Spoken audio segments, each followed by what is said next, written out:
నమస్తే welcome to VMR logics నేను మీ జ్యోతి ఈ రోజు క్లాస్ లో మనం మన GS with integrated current affairs course లో భాగంగా జనవరి మంత్ కి సంబంధించిన స్పోర్ట్స్ ఇష్యూస్ అంటే జనవరి మంత్ మొత్తం మీద ఉన్న క్రీడాంశాలు ఏవైతే న్యూస్ లో ఉన్నాయో జనవరి 2024 కి సంబంధించి ఆ ఇష్యూస్ అన్ని కూడా బ్రీఫ్ గా డిస్కస్ చేద్దాం సో మన ఫస్ట్ ఇష్యూ వచ్చేసి బీచ్ గేమ్స్ అనేవి న్యూస్లోకి వచ్చాయి అయితే మీరు స్పోర్ట్స్ ఇష్యూస్ చదివేటప్పుడు చూడాల్సిన ఇష్యూ ఏంటి అంటే మేజర్గా అక్కడ విన్ అయింది ఎవరు if in case group of members ఆడే గేమ్స్ అయితే అంటే ఏ టీం విన్ అయింది అండ్ అలా కాకుండా ఇండివిజువల్ అథ్లెట్స్ అయితే ఎవరు విన్ అయ్యారు అండ్ ఇంకొకటి ఏంటి అంటే టోర్నమెంట్స్ జరిగినప్పుడు ఏవైనా టోర్నమెంట్స్ జరిగినప్పుడు అవి ఎక్కడ జరుగుతున్నాయి అంటే హోస్ట్ ప్లేసెస్ ఉంటాయి కదా ఏ స్టేట్లో జరుగుతున్నాయి లేదు ఇంటర్నేషనల్గా అయితే ఏ కంట్రీలో జరుగుతున్నాయి హోస్ట్ నేషన్స్ చాలా చాలా ఇంపార్టెంట్ స్పోర్ట్స్లో డైరెక్ట్గా మిమ్మల్ని అడగగలిగే క్వశ్చన్స్ ఇవే అనమాట ఒకటి వెన్యూస్ అడుగుతారు లేదా హోస్ట్ నేషన్స్ అడుగుతారు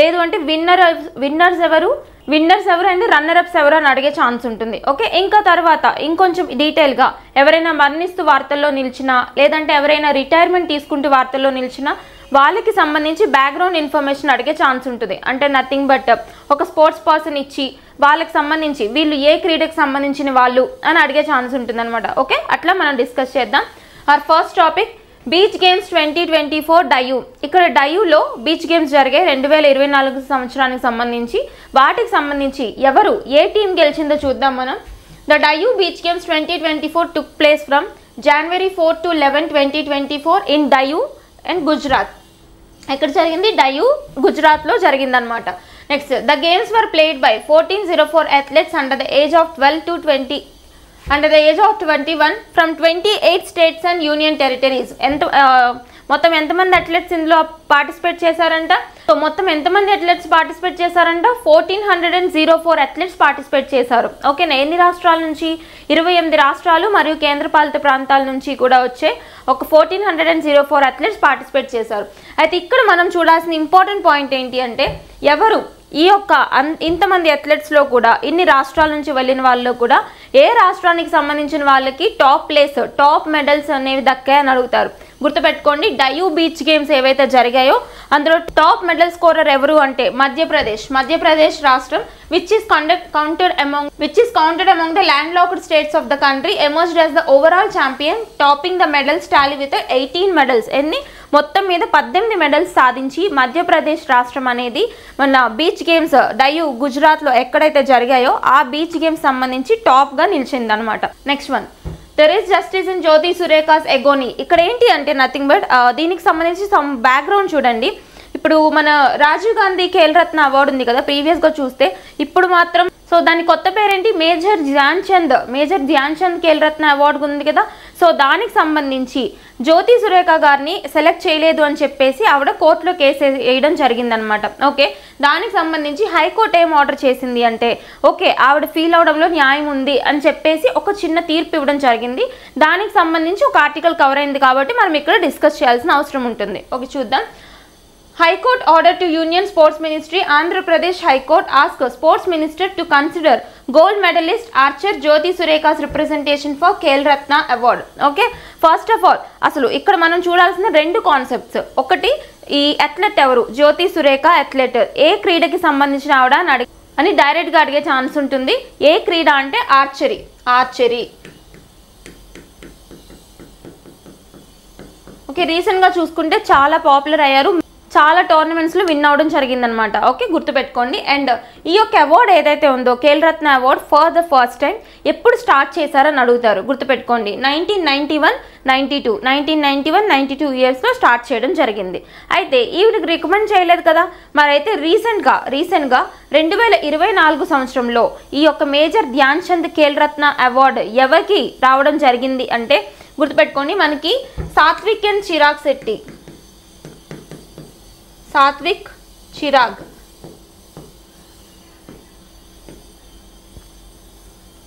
సో సాత్విక్ అండ్ చిరాగ్కి రావడం జరిగింది గుర్తుపెట్టుకోండి concept former Brazilian football player coach and manager Mario Jorge Lobo Zagallo, who won 4 World Cup titles, passed away at the age of 92 in Rio de Janeiro, Brazil. ఇక్కడ బ్రెజిల్కి సంబంధించిన farmer football player and అలాగే ఈయన ఒక coach కూడా అనమాట, ఫుట్బాల్కి సంబంధించిన coach కూడా. ఆయన మరణిస్తూ వార్తల్లో నిలిచారు. ఈయన చాలా చాలా ఇంపార్టెంట్ పర్సన్. ఎందుకు అంటే ఈయన సారథ్యంలో, అంటే ఒక్కసారి ఈయన ప్లేయర్గా ఉన్నప్పుడు అండ్ 2-3 సార్లు కోచ్గా ఉన్నప్పుడు ఈయన సారథ్యంలో వరల్డ్ కప్ గెలవడం జరిగింది అనమాట. ఫుట్బాల్ వరల్డ్ కప్ గెలవడం జరిగింది. సో ఒకసారి చూద్దాం ఎవరు అంటే, he won 2 world cups. So ఎవరో చూద్దాం. మారియో జార్జ్ లోబో జగాలో, పేరు గుర్తుపెట్టుకోండి, మారియో జార్జ్ లోబో జగాలో అని ఆయన రీసెంట్గా న్యూస్లోకి వచ్చారు. ఆయన ఏ క్రీడకి సంబంధించిన వ్యక్తి, ఏ దేశానికి సంబంధించిన వ్యక్తి అని అడిగే ఛాన్స్ ఉంటుంది. ఏ దేశం? బ్రెజిల్కి సంబంధించిన ఫుట్బాల్ ప్లేయర్ అనమాట. ఈయన మరణిస్తూ వార్తల్లో నిలిచారు. అయితే ఇంకొంచెం డీటెయిల్గా అడిగితే ఈయన 4 వరల్డ్ కప్స్ గెలిచారని చెప్పాం కదా, అవి కూడా అడిగే ఛాన్స్ ఉంటుంది. ఒకసారి గుర్తుపెట్టండి. First of all he won the 2 world cups. 1958 Sweden, 1962 Chile as a player. ఏంటి 2 వరల్డ్ కప్స్ ప్లేయర్గా గెలిచారు. And 1 as a head coach, ఒక వరల్డ్ కప్ హెడ్ కోచ్గా గెలిచారనమాట. ఎప్పుడు? 1970 మెక్సికోలో. Next and 1 as an assistant coach, ఒకటి మాత్రం అసిస్టెంట్ కోచ్గా గెలిచారు. ఎప్పుడు? 1994 United States of America. Okay, అక్కడ జరిగింది. సో ఇవన్నీ కూడా హోస్ట్ నేషన్స్ అనమాట ఆ వరల్డ్ కప్స్కి. అయితే ఏ కంట్రీ తరపున గెలిచారు అంటే బ్రెజిల్ తరపున గెలిచారు, గుర్తుపెట్టుకోండి. అంతవరకు చూడండి సరిపోతుంది. Next, Indian player Aman Sehrawat won gold medal in Zagreb open ranking series wrestling tournament. ఇక్కడ ఏంటి అంటే ఒక బ్రెజిలింగ్ టోర్నమెంట్ జరిగింది. ఆ బ్రెజిలింగ్ టోర్నమెంట్ పేరు ఏంటి అంటే జాగ్రెబ్ ఓపెన్ ర్యాంకింగ్ సిరీస్. అయితే ఇక్కడ ఈ జాగ్రెబ్ ఏదైతే ఉందో ఇది గుర్తుపెట్టుకోండి, క్రొయేషియా కంట్రీ యొక్క క్యాపిటల్.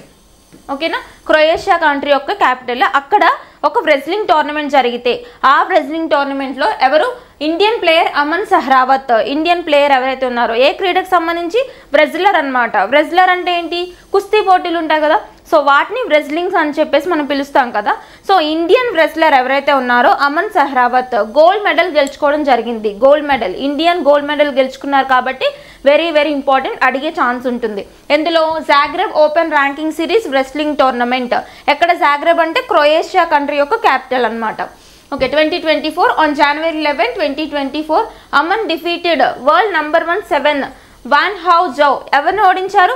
చైనాకి సంబంధించిన వాన్ హౌ జోని ఓడించి గెలుచుకున్నారనమాట. ఓకే, గుర్తుపెట్టుకోండి. అండ్ ఇండియన్ రెస్లింగ్ ఫెడరేషన్ మీద బ్యాన్ ఉంది కాబట్టి ఈయన యునైటెడ్ వరల్డ్ రెస్లింగ్ బ్యానర్ తరపున ఆడడం జరిగింది. ఓకే, ఈ పాయింట్ అంత అడగకపోవచ్చు because it is a controversy. కాబట్టి జస్ట్ విన్ అయిన టోర్నమెంట్ ఏంటి, ఏ మెడల్ వచ్చింది, ఆయన పేరేంటి, ఏ క్రీడకి సంబంధించి అని గుర్తుపెట్టుకొని సరిపోతుంది. Indian Olympic Association has welcomed a seasoned professional Raghuram Iyer as its new CEO, marking a significant development after a meticulous selection process conducted by the nomination committee. ఇక్కడ ఏంటి అంటే ఇండియన్ ఒలింపిక్ అసోసియేషన్, IOA అంటాం మనం.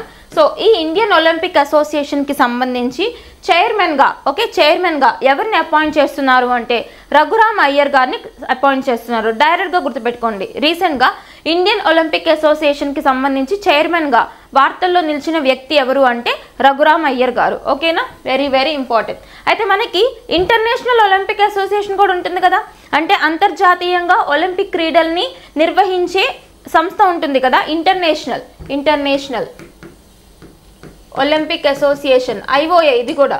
అయితే దీనికి హెడ్గా ఎవరున్నారు present అంటే PT ఉషా గారు ఉన్నారు. PT ఉషా గుర్తుపెట్టుకోండి.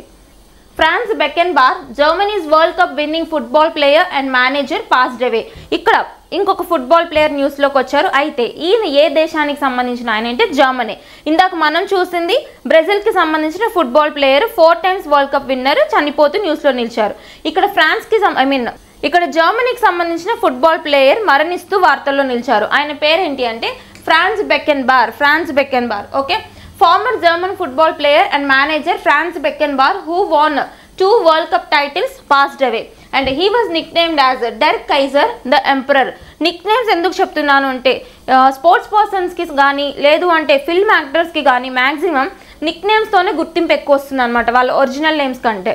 సో మిమ్మల్ని నిక్నేమ్స్ కూడా క్వశ్చన్ అడిగే ఛాన్స్ ఉంటుంది. ఓకే, నిక్ నేమ్స్ కూడా ఫోకస్ చేయండి స్పోర్ట్స్ పర్సన్స్ చదివినప్పుడు. ఓకేనా, సో ఈయన నిక్ నేమ్ ఏంటి? డర్ కైజర్, ద ఎంపరర్ అని పిలుస్తారు. ఆయన పేరేంటి? ఫ్రాన్స్ బెకెన్బార్ ఏ దేశానికి సంబంధించి జర్మనీకి సంబంధించిన ఫుట్బాల్ ప్లేయర్ మరణిస్తూ వార్తల్లో నిలిచారు. Next Anahat Singh a rising star in the Indian squash secured victory in the girls under-19 category at the 2023 Scottish Junior Open squash held in Edinburgh. ఇక్కడ ఈడెన్బర్గ్ అంటే లండన్ చెప్తాం కదా మనం. సో ఈడెన్బర్గ్లో జరిగిన under-19 Scottish junior open championship. Okay, Scottish junior open championship ఏదైతే ఉందో nothing but ఇది ఏ గేమ్కి సంబంధించి, స్క్వాష్ గేమ్కి సంబంధించి. స్క్వాష్ అంటే ఏంటి, ఎగ్జాక్ట్ లైక్ మనకి టెన్నిస్ లానే ఉంటుంది కానీ టెన్నిస్ కాదు.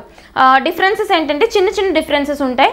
ఫర్ ఎగ్జాంపుల్ టెన్నిస్ మనం ఓపెన్ కోర్ట్లో ఆడతాము, స్క్వాష్ గేమ్ వచ్చేసి ఇండోర్లో ఆడతారనమాట. అండ్ ఈ బాల్ సైజ్ కూడా టెన్నిస్ బాల్ అంత సైజ్ ఉండదు, కొంచెం చిన్నగా ఉంటుంది స్క్వాష్ బాల్. సో ఇట్లా మైనర్ డిఫరెన్సెస్ ఉంటాయి, రెండు ఒకటే అనుకుంటాం. టెన్నిస్ వేరు, స్క్వాష్ వేరు. టెన్నిస్కు ఉన్నంత ఆదరణ స్క్వాష్కి లేదు ఇండియాలో. ఓకే, గుర్తుపెట్టుకోండి, ఎక్కడైనా కానీ టెన్నిస్కు ఉన్నంత ఆదరణ స్క్వాష్కి లేదనమాట. ఓకే, ఇక్కడ స్క్వాష్కి సంబంధించిన ఒక ప్లేయర్ పేరేంటి, అనాహత్ సింగ్. ఏ గేమ్, స్క్వాష్ గేమ్ అనమాట. ఇలాంటి క్వశ్చన్స్ వస్తాయి మీకు. సో స్పోర్ట్ పర్సన్ ఇచ్చి ఏ గేమ్కి సంబంధించిన ప్లేయర్ అని అడుగుతారనమాట. ఇక్కడ అనాహత్ సింగ్ ఏ గేమ్, స్క్వాష్ గేమ్కి సంబంధించిన ప్లేయర్. చూద్దాం ఇక్కడ under nineteen category Scottish junior open squash championship held in ఈడెన్బర్గ్లో జరిగిన అండర్-19 ఓపెన్ స్క్వాష్ ఛాంపియన్షిప్ అందులో గెలవడం జరిగింది. Okay, Shaun Marsh to retire from the all forms of cricket. ఇక్కడ ఆస్ట్రేలియాకి సంబంధించి ఆస్ట్రేలియన్ క్రికెటర్ ఒక ఆయన రిటైర్మెంట్ ప్రకటిస్తూ న్యూస్లో నిలిచారు. ఆయన పేరేంటి, షాన్ మార్ష్ అని ఆయన రీసెంట్గా న్యూస్లోకి వచ్చారు. ఏ దేశానికి సంబంధించిన క్రికెటర్ అంటే ఆస్ట్రేలియన్ క్రికెటర్ రిటైర్మెంట్ అనౌన్స్ చేశారనమాట. Okay, next concept. సో ఇందాక మనం డిస్కస్ చేసాం కదా ధ్యాన్ చంద్ ఖేల్ రత్న అవార్డ్ గురించి. లైక్ జ్యోతి సురేఖ గారిని నామినేట్ చేయలేదు, సాత్విక్ అండ్ చిరాగ్ని నామినేట్ చేయడం జరిగింది అని చెప్పేసి. వాళ్ళిద్దరు ఎవరంటే బ్యాడ్మింటన్ క్రీడకి సంబంధించిన ప్లేయర్స్ అనమాట, ఇండియన్ బ్యాడ్మింటన్ ప్లేయర్స్ వాళ్ళిద్దరు. ఓకే, సో వాళ్ళిద్దరు ఎవరైతే ఉన్నారో ఇక్కడ మలేషియా ఓపెన్ బ్యాడ్మింటన్ టోర్నమెంట్లో రన్నర్ అప్స్గా నిలిచారనమాట. ఒకసారి చూద్దాం మనం. So Satwik Sairaj Rankireddy, Chirag Shetty go down to world number 1 Chinese pair in final. అంటే మలేషియా ఓపెన్ బ్యాడ్మింటన్ 2024 ఏదైతే ఉందో ఆ టోర్నమెంట్లో వీళ్ళు చైనీస్ టీంలో ఓడిపోవడం జరిగింది. అర్థమైందా, చైనీస్ టీంతో ఓడిపోవడం జరిగింది. Doubles, badminton doubles. చూద్దాం. The Indian badminton players took the lead but lost to Liang Wei Keng and Wang Chang in the men's doubles final of the badminton world federation super 1000 tournament. Okay, గుర్తుపెట్టుకోండి ఎక్కడ జరిగింది tournament, Malaysia tournament అనమాట. దేనికి సంబంధించి, బ్యాడ్మింటన్కి సంబంధించి. గెలిచింది ఎవరు, చైనాకి సంబంధించిన మెన్స్ డబుల్స్ టీమ్. ఓడిపోయింది ఎవరు అంటే నథింగ్ బట్ రన్నరప్గా నిలిచింది ఎవరు అంటే ఇండియాకి సంబంధించిన బ్యాడ్మింటన్ పేర్, మెన్స్ డబుల్స్ పేరు Satwik and Chirag. Next, Australian batsman David Warner announced his retirement from one-day international cricket and test cricket during his last test match against Pakistan. అంటే ఇక్కడ ఆస్ట్రేలియన్ క్రికెటర్, ఇంకొక ఆస్ట్రేలియన్ క్రికెటర్ వచ్చారు డేవిడ్ వార్నర్. ఈయన కూడా retirement announce చేస్తూ న్యూస్లోకి వచ్చారు. ఏ matches నుంచి, one-day internationals నుంచి, టెస్ట్ మ్యాచెస్ నుంచి, రెండింటి నుంచి రిటైర్మెంట్ అనౌన్స్ చేస్తూ న్యూస్లోకి వచ్చిన ఆస్ట్రేలియన్ క్రికెటర్ ఎవరు అని అడుగుతారు, డేవిడ్ వార్నర్. బాగా తెలిసే ఉంటుంది క్రికెట్ లవర్స్ అందరికీ కూడా డేవిడ్ వార్నర్ గారు, ఒకసారి అబ్జర్వ్ చేయండి. Next, veteran Indian cricketer Virat Kohli was honored as the puberty athlete of the year for 2023, defeating Argentina's World Cup winning skipper Lionel Messi in the final votes cast. So అసలు ఇది concept ఏంటి అంటే మనకి ప్యూబిటీ sports అంటే ప్యూబిటీ sports అనే ఒక సంస్థ ఉంటుంది, ఎక్కడ లండన్ బేస్గా ఉంటుంది అనమాట. ప్యూబిటీ స్పోర్ట్స్ ఇది ఆన్లైన్ పోల్ కండక్ట్ చేస్తూ ఉంటుంది. దేనికి సంబంధించి, అథ్లెట్స్, బెస్ట్ అథ్లెట్స్ ఎవరు అని చెప్పి ఒక పోల్ కండక్ట్ చేస్తూ ఉంటుంది అనమాట. ప్యూబిటీ స్పోర్ట్స్ గుర్తుపెట్టుకోండి. ఎక్కడ అది, లండన్ అండ్ మాంచెస్టర్. ఓకేనా, అక్కడ వీటికి ఆఫీసెస్ ఉన్నాయి. ఈవెన్ ఇండియాలో కూడా ఉంది వీళ్ళ ఆఫీస్ అనేది. ఎక్కడంటే ఇండియాలో మనకి హైదరాబాద్లో ఉందన్నమాట ప్యూబిటీ స్పోర్ట్స్కి సంబంధించి. ఓకే, ఈ ఆర్గనైజేషన్ అర్థమైంది కదా. సో వీళ్ళు కండక్ట్ చేసిన పోల్లో బెస్ట్ ప్లేయర్గా నిలిచిన ప్లేయర్ ఎవరు అంటే ఇండియన్ క్రికెటర్ విరాట్ కోహ్లీ గారు. ఒకసారి చూద్దాం. ఈయన ఫైనల్ ఓట్ కాస్ట్లో ఎవరిని ఓడించి ఈయన టాప్ 1లో నిలిచారు అంటే లియోనాల్ మెస్సీ ఉన్నారు కదా, లియోనాల్ మెస్సీ గారిని ఓడించి ఈయన టాప్ 1లో నిలిచారనమాట. ఫుట్బాల్ ప్లేయర్ లియోనాల్ మెస్సీ, గుర్తుపెట్టుకోండి. The online poll was hosted by PuBT Sports, the subsidiary channel of PuBT, between 16 great athletes. ఎంతమంది కాంపిటీషన్ పెట్టారు వీళ్ళు? 16 మంది అథ్లెట్స్కి కాంపిటీషన్ పెడితే ఈ 16 మందిలోకి వెళ్ళా విరాట్ కోహ్లీ గారు ఫస్ట్ ప్లేస్లో నిలిచారు. ఎవరెవరో కూడా చూద్దాం వాళ్ళు, including the Virat Kohli, Lionel Messi, Novak జోకోవిచ్ and Pat Cummins, LeBron James, Erling Haaland, Cristiano Ronaldo and Max Verstappen. Okay, వీళ్ళందరికీ మధ్యలో జరిగిన పోటీలో ఎవరు గెలిచారు? విరాట్ కోహ్లీ గారు పోల్లో గెలవడం జరిగింది. సో ఈయనకి ఏం అవార్డు వచ్చింది? ప్యూబిటీ అథ్లెట్ ఆఫ్ ద ఇయర్గా 2023 సంవత్సరానికి గాను న్యూస్లోకి వచ్చిన అథ్లెట్ ఎవరు అంటే విరాట్ కోహ్లీ గారు. ప్యూబిటీ గ్రూప్ అనేది దాని హెడ్ క్వార్టర్స్ చూసుకోండి, అంటే దాని ఆఫీసెస్ ఎక్కడెక్కడ ఉన్నాయి? London, Manchester, New York and Hyderabad. Okay, New Zealand's veteran pace bowler Tim Southee has created history by becoming the first bowler to take 150 wickets in T20 internationals, surpassing other prominent cricketers like Bangladesh Shakib Al Hasan and Afghanistan Rashid Khan. ఇక్కడ ఏంటి అంటే న్యూజిలాండ్కి సంబంధించిన pace bowler, nothing but న్యూజిలాండ్కి సంబంధించిన cricketer అనమాట. So ఈ క్రికెట్లో కూడా వాళ్ళకి డెసిగ్నేషన్స్ ఉంటాయి కదా, లైక్ బౌలర్స్ అని చెప్పి, వికెట్ కీపర్ అని చెప్పి, పేస్ బౌలర్స్ అని చెప్పి, బ్యాట్స్మెన్ అని, ఆల్రౌండర్ అని, ఇట్లా వాళ్ళల్లో పేస్ బౌలర్ ఎవరైతే ఉంటారో న్యూజిలాండ్కి సంబంధించిన ఎమినెంట్ పేస్ బౌలర్ పేరేంటి? ఆయన పేరు Tim Southee. So Tim Southee ఎవరైతే ఉన్నారో ఈయన ఒక రికార్డ్ నెలకొల్పారు. అదేంటి అంటే T20 ఇంటర్నేషనల్స్లో 150 వికెట్స్ తీసిన మొట్టమొదటి వ్యక్తిగా ఈయన రికార్డ్ నెలకొల్పారనమాట. చూద్దాం. So he created the history by becoming the first bowler to take 150 wickets in T20 internationals. అయితే ఈ రికార్డు ఇంతకు ముందు ఎవరి పేరు మీద ఉండేది? Surpassing other prominent cricketers like Bangladesh Shakib Al Hasan 140 wickets. బంగ్లాదేశ్కి సంబంధించిన షకీబ్ అల్ హసన్ ఆయన పేరు మీద ఇంతకు ముందు 140 వికెట్స్ సంబంధించిన రికార్డ్ ఉండేది. అండ్ ఆఫ్ఘనిస్తాన్ రషీద్ ఖాన్ 130 వికెట్స్ ఉండేదన్నమాట. సో ఈయన 150 వికెట్స్ తీసి రికార్డ్ని బ్రేక్ చేశారు. ఎక్కడైనా రికార్డ్స్, అట్లాంటి రికార్డ్స్ వస్తే అడుగుతారు, గుర్తుపెట్టుకోండి. ఓకేనా, ఆయన న్యూజిలాండ్ టీంకి సంబంధించిన ఆయన. Okay, next Sue Redfern. So ఇక్కడ ఐసీసీ అంటే ఇంటర్నేషనల్ క్రికెట్ కౌన్సిల్కి సంబంధించిన ఫస్ట్ ఫీమేల్ న్యూట్రల్ అంపైర్గా న్యూస్లోకి వచ్చిన వ్యక్తి ఎవరు అని అడుగుతారు. ఎవరు? Sue Redfern. గుర్తుపెట్టుకొని డైరెక్ట్గా అడుగుతారనమాట బిట్. అంటే ఏంటి అంటే ఇంటర్నేషనల్ క్రికెట్ కౌన్సిల్కి సంబంధించిన first female neutral umpire.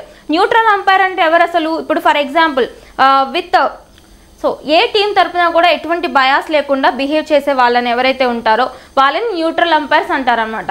So ఈ న్యూట్రల్ అంపైర్స్లో విమెన్ అంపైర్ ఎవరు లేరు ఇప్పటి వరకు. ఓకే, ఐసీసీ కింద ఇప్పుడు for the first time first women neutral అంపైర్ని తీసుకొస్తూ న్యూస్లోకి వచ్చారు ఐసీసీ వాళ్ళు.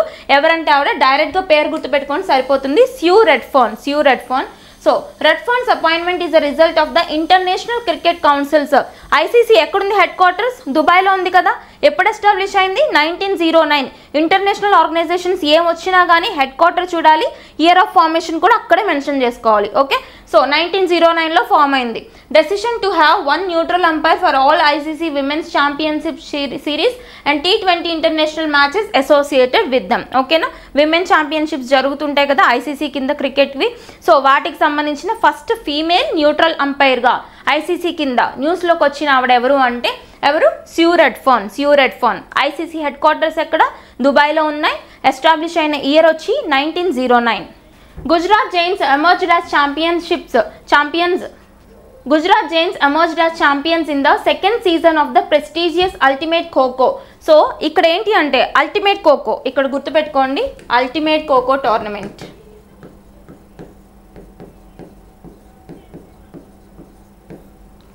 సో ఇదేంటి అంటే kho kho tournament, ultimate kho kho tournament అంటారు. స్టార్ట్ అయిన తర్వాత ఇది 2వ ఎడిషన్ అనమాట, సెకండ్ ఎడిషన్. దీనికి సంబంధించి ఇయర్ అంటే 2023 గాను మనకి ఎండింగ్లో న్యూస్లోకి వచ్చింది. యాక్చువల్లీ ఇదేంటి అంటే 2023-24 ఇయర్కి గాను మనకి ఎప్పటి నుంచి డిసెంబర్ 2023 నుంచి జనవరి 2024 వరకు జరిగిందనమాట ఈ అల్టిమేట్ ఖోఖో టోర్నమెంట్. ఎక్కడ జరిగింది అంటే ఒడిషాలోని కటక్లో జరిగింది. గుర్తుపెట్టుకోండి, నేనేం చెప్పాను, ఏ టోర్నమెంట్ జరిగినా హోస్ట్ అనేది చాలా చాలా ఇంపార్టెంట్ మనకి. ఇక్కడ అల్టిమేట్ ఖోఖో టోర్నమెంట్ 2023-24 ఇయర్కి గాను ఎక్కడ జరిగింది అని అడుగుతారు. ఒడిషాలోని కటక్లో జరిగింది. ఓకేనా, ఇందులో ఇప్పుడు గెలిచింది ఎవరు అంటే యాక్చువల్లీ ఇందులో మొత్తం 6 టీమ్స్ పార్టిసిపేట్ చేస్తాయండి. సో అందులో టాప్ 3 చూద్దాం, సరిపోతుంది. ఫస్ట్ ప్లేస్లో ఉన్నది ఎవరు అంటే గుజరాత్ టీమ్ ఫస్ట్ ప్లేస్లో ఉంది, సెకండ్ ప్లేస్లో చెన్నై అండ్ థర్డ్ ప్లేస్లో ఒడిషా. గుర్తుపెట్టుకోండి, ఫస్ట్ గుజరాత్, సెకండ్ చెన్నై అంటే నథింగ్ బట్ తమిళనాడు, థర్డ్ వచ్చేసి ఒడిషా.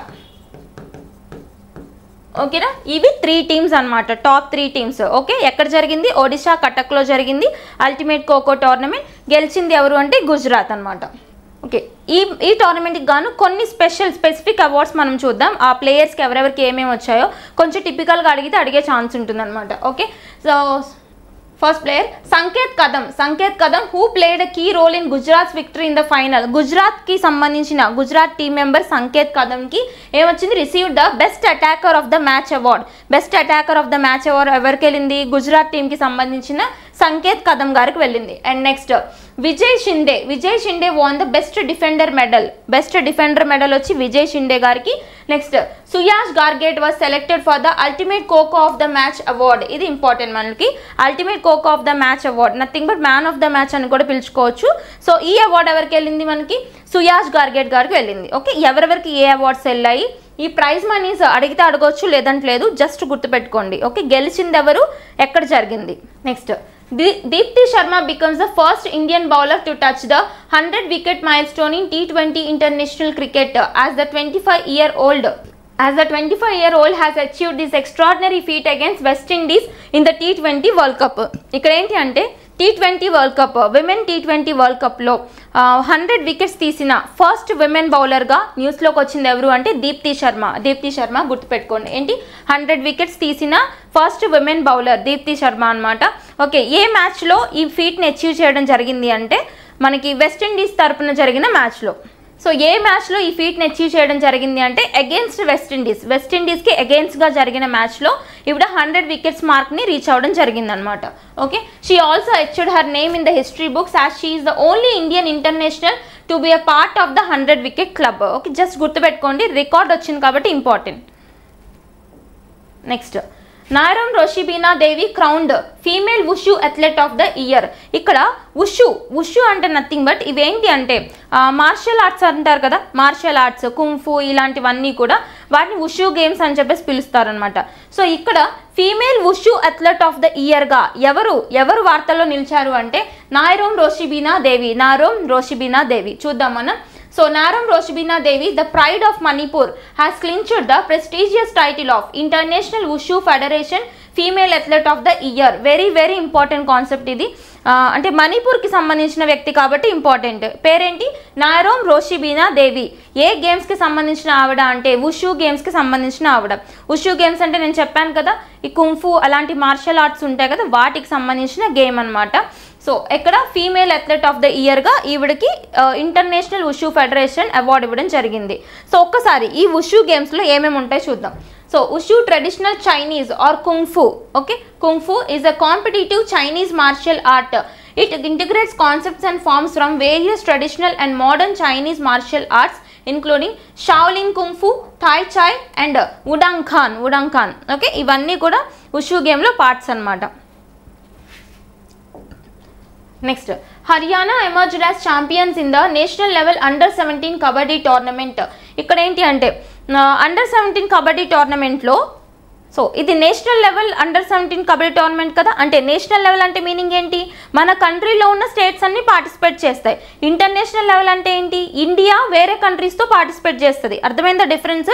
ఇక్కడ నేషనల్ లెవెల్ అండర్ 17 కబడ్డీ టోర్నమెంట్లో ఏ రాష్ట్రం గెలిచింది అని అడిగే ఛాన్స్ ఉంటుంది. హర్యానా. గుర్తుపెట్టుకోండి, Haryana. Kabaddi competitions at the Government Degree College under the aegis of Kamareddy District School Games Federation have come to an end. Haryana defeated Karnataka. So final match lo gelichindi evaru? Haryana.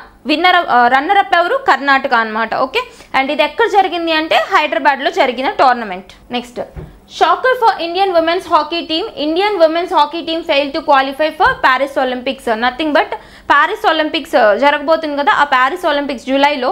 So July నుంచి August వరకు జరగబోతుంది. So ఈ Paris ఒలింపిక్స్కి Indian hockey team ఎంపిక అవ్వలేదు అని చెప్పేసి just ఒక చిన్న ఆర్టికల్ కవర్ అయింది. సో అది అడిగే ఛాన్స్ లేదు, గుర్తుపెట్టుకోండి. ఇండియన్ హాకీ టీం ప్యారిస్ ఒలింపిక్స్కి ఎంపిక అవ్వలేదు. Next, Tata group has back the Indian Premier League sponsorship rights for the period 2024-28. ఇదేంటి అంటే ఐపీఎల్ ఉంటుంది కదా, ఇండియన్ ప్రీమియర్ లీగ్, దానికి సంబంధించిన స్పాన్సర్షిప్ రైట్స్ 2024-28 అంటే ఈ 4 ఇయర్స్కి గాను ఎవరికి వెళ్ళింది అంటే టాటా గ్రూప్కి వెళ్ళింది. టాటా గ్రూప్కి గుర్తుపెట్టుకోండి, వెరీ వెరీ ఇంపార్టెంట్. ఇలాంటివన్నీ డైరెక్ట్గానే వస్తాయి bits. It will pay ₹2500 crores so it will pay ₹2500 crores for this. This is the highest in IPL history. In 22-23, Tata Group, which is the sponsor of IPL, has paid 350 crore per year. The Tata Group is also the title sponsor of Women's League. Nothing but Women's League ki kuda title sponsor evaru ante Tata Group. Direct ga gurtu pettukondi. IPL team ki sambandhinchi sponsor evaru ante Tata Group. Next, India's star batsman Virat Kohli was awarded the ICC ODI Cricketer of the Year award. ఇక్కడ international cricket council మళ్ళీ వచ్చింది, ICC, Dubai 1909. ICC అని ఎప్పుడు విన్నా మీకు అవి రెండు గుర్తు రావాలి. ఇదే కాదు, ఐసీసీయే కాదు, ఏ ఇంటర్నేషనల్ ఆర్గనైజేషన్ మీ మైండ్లోకి వచ్చినా ఫస్ట్ అది ఎక్కడుంది, ఏ ఇయర్లో ఎస్టాబ్లిష్ అయింది గుర్తొచ్చేయాలన్నమాట. ఓకేనా? సో ఇక్కడ ఐసీసీ అనేది దుబాయ్లో ఉంది, 1909లో ఎస్టాబ్లిష్ చేశారు. క్లియర్? సో ఈ ఐసీసీకి సంబంధించి ఓడిఐ క్రికెటర్ ఆఫ్ ద ఇయర్గా ఎవరికి అవార్డు వెళ్ళింది అంటే Indian star batsmen Virat Kohli గారికి వెళ్ళిందనమాట. గుర్తుపెట్టుకోండి. సో ఇన్ 2023 దేనికి గాను ఈయనకి అచీవ్మెంట్ అంటే 2023 సంవత్సరంలో Virat scored 1337 runs in 27 matches at an average of 72.47. మొత్తం 2023 సంవత్సరంలో ఓన్లీ 27 మ్యాచెస్లోనే ఎన్ని రన్స్ స్కోర్ చేశారు? 1337 రన్స్. హైయెస్ట్ రన్ స్కోరర్గా నిలిచారు కాబట్టి ఈయనకి అవార్డు వెళ్ళడం జరిగిందనమాట. గుర్తుపెట్టుకోండి. Next, Ramesh Babu Praggnanandhaa, an 18-year-old chess prodigy from Chennai, achieved a historic milestone in his career by defeating world champion ding లింగ్ from China. ఇక్కడ are Praggnanandhaa, Ramesh Babu Praggnanandhaa, very very famous person. Recent టైమ్స్లోనే చిన్న ఏజ్లోనే చాలా పాపులర్ అయ్యారు. తమిళనాడు రాష్ట్రం నుంచి వచ్చిన చెస్ ప్లేయర్ అనమాట, ఎమినెంట్ చెస్ ప్లేయర్. సో ఈయన రీసెంట్గా ఎవరిని ఓడించి వరల్డ్ ఛాంపియన్ అయ్యారు అంటే డింగ్ లెరెన్ ఫ్రమ్ చైనాకి సంబంధించిన డింగ్ లెరెన్ని ఓడించి వరల్డ్ ఛాంపియన్ అయ్యారనమాట. So the win against Ding Liren not only marked a personal victory for Praggnanandhaa but also led him to surpass the legendary Vishwanath Anand as the top rated Indian player. Okay, just గుర్తుపెట్టుకోండి. వీటికి సంబంధించిన FIDE rankings అవన్నీ కూడా మనం డీటెయిల్గా సెపరేట్లో discuss చేద్దాం. Okay, అంటే Praggnanandhaa, Gukesh and Vishwanath Anand వీళ్ళందరూ ఇండియాకి సంబంధించిన చెస్ ప్లేయర్స్ అనమాట. మీకు ప్లేయర్స్ తెలియాలి అండ్ వాళ్ళు ఏ క్రీడకి సంబంధించిన వాళ్ళో తెలియాలి. అండ్ సో గుకేష్ పేరు కూడా గుర్తుపెట్టుకోండి. గుకేష్ GUKESH. గుకేష్ కూడా ఇండియాకి సంబంధించిన చెస్ ప్లేయర్ అనమాట. Okay, next, 4 West Indies women players have announced their retirement at the same time. ఇక్కడ 4 విమెన్ ప్లేయర్స్ రిటైర్మెంట్ అనౌన్స్ చేస్తూ న్యూస్లోకి వచ్చారు. ఏ దేశానికి సంబంధించిన వాళ్ళు? West Indies. చూద్దాం. మీడియం పేసర్ అంటే క్రికెట్కి సంబంధించిన వాళ్ళు అనమాట, విమెన్ క్రికెటర్స్.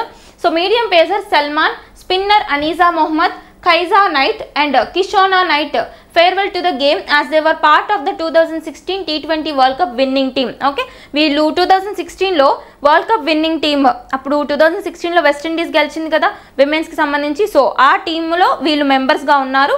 వీళ్ళు సీనియర్స్ అనమాట ఇప్పుడు. ఓకే, వీళ్ళు ఇప్పుడు రిటైర్మెంట్ అనౌన్స్ చేశారు. డైరెక్ట్గా ఏ దేశానికి సంబంధించిన వాళ్ళు, ఏ క్రీడకి సంబంధించిన వాళ్ళు, వాళ్ళ పేర్లేంటి. Next, Australian open 2024. ఇదేంటి అంటే ఫస్ట్ ఆఫ్ ఆల్ మీకు ఒక్కొక్కసారి చూస్తే కన్ఫ్యూజన్ వస్తుంది. ఇప్పుడు టెన్నిస్కి ఇప్పుడు మనకి టెన్నిస్కి సంబంధించి ఒకసారి ఆస్ట్రేలియన్ ఓపెన్ చూస్తాం, ఒకసారి ఫ్రెంచ్ ఓపెన్ చూస్తాం, వింబుల్డన్ చూస్తాం, యునైటెడ్ స్టేట్స్ ఓపెన్ చూస్తాం. ఇవన్నీ చూస్తుంటాం కదా, ఏంటి ఇవన్నీ అని అనిపించవచ్చు. యాక్చువల్లీ ఇవన్నీ కూడా గ్రాండ్ స్లామ్స్ అనమాట, టెన్నిస్లో జరిగే గ్రాండ్ స్లామ్ ఈవెంట్స్. అండ్ గుర్తుపెట్టుకోండి, ఇవి ఎలా పడితే అలా జరగవు. ఇయర్ స్టార్టింగ్ నుంచి ఇయర్ ఎండింగ్ వరకు వరుసగా ఒక ఆర్డర్లో జరుగుతాయి. ఆ ఆర్డర్ ఇంపార్టెంట్. ఆర్డర్ గుర్తుపెట్టుకోండి. ఫస్ట్ ఇయర్ స్టార్టింగ్లో మనకి ఆస్ట్రేలియన్ ఓపెన్ జరుగుతుంది. ఇది మనం జనవరి మంత్లో కదా డిస్కస్ చేస్తున్నాం. సో ఆస్ట్రేలియన్ ఓపెన్ ఏంటిది ఫస్ట్ జరుగుతుంది అనమాట. అండ్ సెకండ్ వచ్చి French open. Okay, and third Wimbledon open. And fourth వచ్చి యుఎస్ ఓపెన్. ఈ 4 ఏంటి? Tennis grand slams. ఓకేనా, గుర్తుపెట్టుకోండి. Very very important concept. టెన్నిస్లో 4 గ్రాండ్ స్లామ్ ఈవెంట్స్ జరుగుతాయి, ఆర్డర్లో జరుగుతాయి. ఇదే ఆర్డర్ గుర్తుపెట్టుకోవాలి మీరు. ఏంటి? Australian, French, Wimbledon, US. So Australian open అనేది ఇయర్ స్టార్టింగ్లో జరుగుతుందని చెప్పాను. సో ఏ గ్రాండ్ స్లామ్ ఈవెంట్ చూసినా అందులో మనం చూడాల్సింది ఏంటి అంటే అందులో మెన్ సింగిల్స్లో ఎవరు గెలిచారు, విమెన్ సింగిల్స్లో ఎవరు గెలిచారు. ఓకే, అండ్ నెక్స్ట్ మెన్ డబుల్స్లో ఎవరు గెలిచారు, విమెన్ డబుల్స్లో ఎవరు గెలిచారు. ఈ 4 గుర్తుపెట్టుకుంటే ఆస్ట్రేలియన్ ఓపెన్ అయిపోద్ది. అలాగే తర్వాత న్యూస్లోకి వచ్చినవి కూడా అలాగే నేర్చుకోవాలి మనం. ఇక్కడ ఆస్ట్రేలియన్ ఓపెన్ వచ్చింది కదా, చూద్దాం. Jannik Sinner of Italy won the men's singles title while Aryna Sabalenka of Belarus won the women's singles title of Australian Open held at Melbourne, Australia. ఎక్కడ కండక్ట్ చేశారు? ఆస్ట్రేలియాలోని మెల్బోర్న్లో కండక్ట్ చేశారు. సో మెన్స్ సింగిల్స్ ఎవరు? Jannik Sinner, Italy దేశానికి సంబంధించిన tennis player. Next women's single ఎవరు? Aryna Sabalenka, బెలారస్కి సంబంధించిన విమెన్స్ టెన్నిస్ ప్లేయర్. ఇక్కడ వరకు మనకు ఒక పోర్షన్ కంప్లీట్ అయిపోయింది. ఓకే, అండ్ సెకండ్ పోర్షన్ చూద్దాం. సెకండ్ పోర్షన్ ఇక్కడ డబుల్స్ చూడాలి. మెన్స్ డబుల్స్ చూద్దాం ఫస్ట్. ఇంపార్టెంట్, ఎందుకంటే ఆ మెన్స్ డబుల్స్లో వన్ ఆఫ్ ద పర్సన్ ఇండియాకి సంబంధించిన పర్సన్ రోహన్ బోపన్న గారు ఉన్నారు. చూద్దాం. So, India's Rohan Machanda Bopanna became the oldest man to win a Grand Slam after he and his partner Matthew Eden won the men's doubles title at the Australian Open. Okay, very very important. Rohan Bopanna along with the Matthew Eden, వీళ్ళిద్దరూ కలిసి, Matthew Eden ఆస్ట్రేలియాకి సంబంధించిన person. ఓకేనా, వీళ్ళిద్దరూ కలిసి men's doubles event Australian ఓపెన్లో గెలిచారనమాట. Next women's doubles కూడా చూద్దాం. Women's డబుల్స్లో ఎవరెవరంటే Hsieh Su Wei of Taiwan and Elise Mertens of Belgium. వీళ్ళిద్దరూ కలిసి women's doubles 2024 Australian open title గెలుచుకోవడం జరిగింది. క్లియరా? ఇది టెన్నిస్ గ్రాండ్ స్లామ్స్కి సంబంధించి initial event, Australian open event. ఇవి న్యూస్లోకి వచ్చాక ఇవి కూడా మనం యాడ్ చేసుకుంటూ ఒకే చోట చదువుకుందాం. Surya as ICC T20 player of the year. ఇక్కడ ఏంటి అంటే okay, Indian batsmen Suryakumar Yadav ఉన్నారు కదా, ఆయన ICC T20 player of the ఇయర్గా అవార్డు గెలుచుకున్నారు. ఇందాక మనం విరాట్ కోహ్లీ గారు వచ్చేసి ODI player of the year అనమాట. ఓకేనా, ఒకసారి డిఫరెన్స్ చూడండి. Okay, Surya as ICC T20 player of the year. Indian batsmen Suryakumar Yadav has been selected as ICC T20 player of the year 2023. ఇందాక ICC ODI player of the year ఎవరు 2023 ఇయర్కి? విరాట్ కోహ్లీ. అది ODI, one day internationals. ఇక్కడ T20 అనమాట. Okay, difference చూడండి. Next ICC said that Surya is the back bone of India's batting in this format and has played many match winnings innings. Okay, గుర్తుపెట్టుకొని సరిపోతుంది. Next, in a historic moment for Indian cricket, Rohit Sharma, the captain of Team India, etched his name in the record books by becoming the first men's player to feature in 150 T20 international matches. ఇక్కడ Rohit Sharma, Indian cricket team captain Rohit Sharma ఎవరైతే ఉన్నారో ఈయన ఒక record break చేశారు. ఈయన break చేసిన record ఏంటి అంటే T20 ఇంటర్నేషనల్ మ్యాచెస్లో 150 మ్యాచెస్లోనూ ఆడిన వ్యక్తిగా ఈయన రికార్డ్ బ్రేక్ చేశారనమాట. Very very important. డైరెక్ట్గా అడుగుతారు ఇలా మొత్తం. సో ఇందాక మనం కంపారిటివ్గా చూస్తే ICC ODI player of the year 2024 వచ్చి విరాట్ కోహ్లీ గారు. Next ICC T20 international player of the year 2023గా సూర్యకుమార్ యాదవ్. ఇక్కడ 150 మ్యాచెస్ ఏంటి T20 ఇంటర్నేషనల్ మ్యాచెస్ 150 మ్యాచెస్లోనూ ఫీచర్ చేసిన క్రికెటర్గా రోహిత్ శర్మ గారు న్యూస్లోకి వచ్చారనమాట. Okay, next men's hockey's world cup India lost in the quarters finals. ఇక్కడ ఏంటి అంటే మెన్స్ హాకీ వరల్డ్ కప్ అనేది న్యూస్లోకి వచ్చింది. ఇండియా క్వార్టర్ ఫైనల్స్లో ఓడిపోయిందంట. ఎవరి చేతిలో ఓడిపోయింది? నెదర్లాండ్స్ చేతిలో క్వార్టర్ ఫైనల్స్లో ఓడిపోయింది ఇండియా. ఓకే, అయితే ఎవరు గెలిచారో కూడా చూద్దాం. మనం అడిగే ఛాన్స్ ఉంటుంది ఎందుకంటే హాకీ వరల్డ్ కప్ కాబట్టి. Okay, the Indian team could not stand in the medal race in men's hockey 5-a-side world cup tournament. So in the quarter finals held on January, the Indian team lost to Netherlands. ఎవరు కోడిపోయింది? Netherlands కోడిపోయింది. Okay, the event was organised by FIH అంటే federation international hockey association. మొత్తం ఇంటర్నేషనల్గా హాకీని నియంత్రించే సంస్థ. ICC ఉంది. ICC అంటే ఏంటి? ఇంటర్నేషనల్గా క్రికెట్ని నియంత్రించే సంస్థ. అట్లానే ప్రతి గేమ్కి ఉంటుంది. చెస్ ఫెడరేషన్ ఉంటుంది, ఫుట్బాల్ ఫెడరేషన్ ఉంటుంది, హాకీ ఫెడరేషన్ ఉంటుంది, రెజ్లింగ్ ఫెడరేషన్ ఉంటుంది. ప్రతిదీ సపరేట్గా ఉంటాయి అన్నమాట. అందులో FIH అంటే ఫెడరేషన్ ఇంటర్నేషనల్ హాకీ అసోసియేషన్ అనమాట. ఓకే, సో ఈ FIH కండక్ట్ చేసిన ఒక ఈవెంట్ ఇది. Okay, it was held from 27 to 30 January 2024 in Muscat, Oman. ఎక్కడ జరిగింది? ఒమన్. మస్కట్, సో ఒమన్లో ఉన్న మస్కట్లో జరిగిందనమాట ఈ ఈవెంట్, గుర్తుపెట్టుకోండి.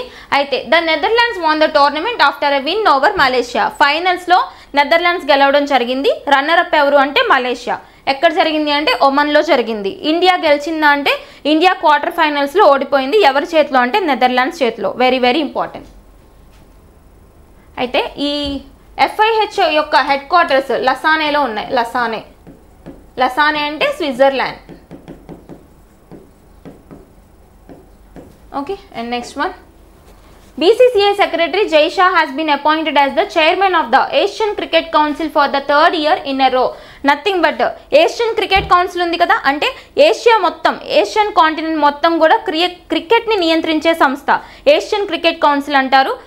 మన BCCI board of cricket control in India యొక్క సెక్రటరీ ఎవరైతే ఉన్నారో జై షా గారు, దానికి థర్డ్ టైం దానికి హెడ్గా అపాయింట్ అయ్యారనమాట. దేనికి? ఏషియన్ క్రికెట్ కౌన్సిల్కి హెడ్గా 3వసారి ఎవరు అపాయింట్ అయ్యారు అంటే BCCI సెక్రటరీ జై షా గారు అపాయింట్ అయ్యారు. So in January 2021 Shah was elected as the chairman for the first time. ఎప్పుడు ఫస్ట్ టైం 2021లో ఎలెక్ట్ అయ్యారు, ఇప్పుడు 3వసారి అనమాట. Asia cup T20 in 2022 and Asia cup ODI in 2023 were held under the leadership of Shah. గుర్తుపెట్టుకొని సరిపోతుంది. Khelo India youth games very very important concept, ప్రతి point కూడా నేర్చుకోండి, ఓకేనా. Khelo India youth games. So ఇక్కడ Khelo India youth games 2023, Khelo India youth games 2024. Actually ఇవి ఎక్కడ జరిగాయి అంటే హోస్ట్ నేషన్, నేను చెప్పాను కదా ప్రతి టోర్నమెంట్కి సంబంధించిన హోస్ట్ నేషన్ ఇంపార్టెంట్ అని. ఎక్కడ జరిగాయి అంటే ఇవి తమిళనాడులో జరిగాయి. తమిళనాడు గుర్తుపెట్టుకోండి. Maharashtra tops the table with the 158 medals. So top medals గెలుచుకున్న రాష్ట్రం ఏంటి అంటే మహారాష్ట్ర. ఎన్ని మెడల్స్తో? 158 మెడల్స్తో గెలుచుకుందనమాట. అయితే ఈ 2024 అనేది ఎన్నో ఎడిషన్ అంటే 6వ ఎడిషన్, ఇది కూడా గుర్తుపెట్టుకోండి. Okay, it was hosted by Tamil Nadu, was held from 19th to 31st January 2024. Maharashtra top the medal tally with 158 medals and won the overall championship trophy. ఆ 158 మెడల్స్లో కూడా డిఫరెన్షియేషన్ ఇంకొంచెం డీటెయిల్గా అడిగితే 57 గోల్డ్, 48 సిల్వర్, 53 బ్రాంజ్ మెడల్స్ అనమాట. Okay, next Tamil Nadu and Haryana were ranked 2nd and 3rd respectively. ఓకేనా, top 3 అడిగితే first వచ్చేసి Maharashtra, next Tamil Nadu, next Haryana. 1 2 3. Okay, ఈ 3 స్టేట్స్ గుర్తుపెట్టుకోండి. టాప్ మెడల్ టాలీ ఎవరు అని అడగొచ్చు, ఓకేనా. ఎక్కడ జరిగింది? తమిళనాడులో జరిగింది. తమిళనాడు అనేది హోస్ట్ అనమాట. Okay, on 19th January 2024 Prime Minister Narendra Modi inaugurated the opening ceremony of Khelo India Youth Games in Chennai, Tamil Nadu. 2024 in Chennai, Tamil Nadu. Okay, and next ఇది ఇంపార్టెంట్ పాయింట్ మనకి. Khelo India youth గేమ్స్కి సంబంధించిన Muscat ఏంటి? Muscat అంటే nothing but ఒక symbol లా ఇస్తారు కదా, అదేంటి అంటే వీరమంగై. వీరమంగై అనేది మస్కట్ అనమాట. అసలు వీరమంగై అంటే ఏంటంటే మీనింగ్ చూడండి. మామూలుగా రాణి వేలు నచియార్ అంటే she was the first Indian queen to fight against British ప్రభుత్వానికి వ్యతిరేకంగా ఫైట్ చేసిన ఫస్ట్ భారతీయ యువరాణి ఎవరు అంటే వీరమంగై. అంటే నథింగ్ బట్ రాణి వేలు నచియార్ గారు. ఆవిడని వీరవనిత అని పిలుస్తారు. ఓకే, వీరవనిత అని తమిళ్ లాంగ్వేజ్లో వీరమంగై అంటారనమాట. ఓకే, సో ఈ వీరమంగై అనేది వీళ్ళ యొక్క Muscat, Khelo India youth games యొక్క మస్కట్. ఎందుకు తమిళ్కి సంబంధించిన హిస్టారికల్ ప్రామినెన్స్ ఉన్న పర్సన్ని పెట్టారు? ఎందుకు? హోస్ట్ నేషన్ అనేది తమిళనాడు కదా, తమిళనాడులో జరిగింది మ్యాచ్, అందుకని వీరమంగై అనేది మస్కట్గా వాళ్ళు సెలెక్ట్ చేసుకున్నారు. ఓకే, చూద్దాం. So, Rani Velu Nachiyar, fondly called Veeramangai, was an Indian queen who waged a war against British colonial rule. Also, the logo for the games incorporates the figure of Port Thiruvalluvar. Okay, ఈ points గుర్తుపెట్టుకోండి సరిపోతుంది. Khelo India youth games very very important అనమాట. ఎక్కడ జరిగింది? తమిళనాడులో జరిగింది. Top medal Tally వచ్చేసి Maharashtra. Okay, ప్రతి ఒక్క పాయింట్ కూడా ఇంపార్టెంట్ అండ్ ప్రతి ఒక్క కాన్సెప్ట్ కూడా కంపారిటివ్గా చదవండి. That's all about sports events that was covered in the month of January 2024. Keep learning. Thank you.